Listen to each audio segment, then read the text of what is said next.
الحقوا اطفال سوريا، الحقوا الموت في سوريا، الحقوا الناس بتموت، المستشفيات، انقذوا سوريا، حلب بتتدمر، يا ربي اوبا قشطه يا خرابي الحقوا. بياخدوا اتصالات من حلب.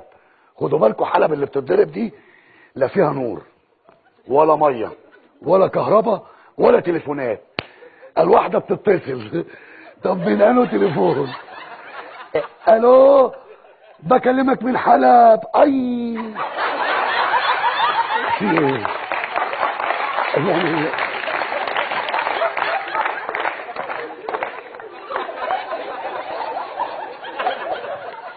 قال لها اي مالك؟ قالت له لا الحلب زنق على ودني.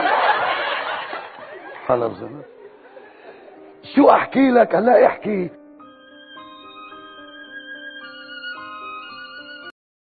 السلام عليكم.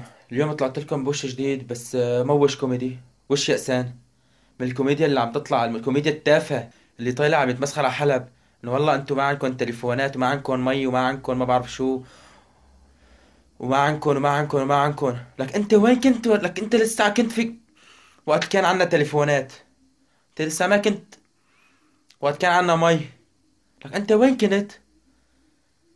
عم تمسخر على شهدائنا لسه؟ لك لا انت ولا اللي اكبر منك بتمسخر على شهدائنا ولاك. لك مين انتوا اللي عم تمسخروا على شهداء؟ لك الحيوان اذا مات تزعلوا عليه.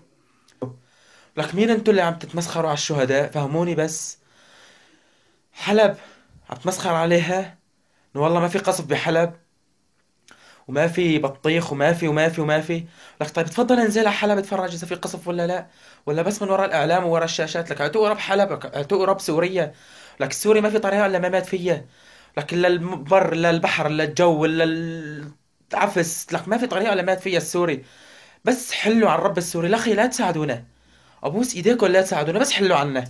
ما بدنا شيء منكم غير تحلوا عنا. لك صباط اصغر طفل سوري بشرفك وبشرف كل عيلتك، فهمان ولا لا؟ وتحياتي للشعب المصري، بس بتمنى يتحاسب هالحشرة.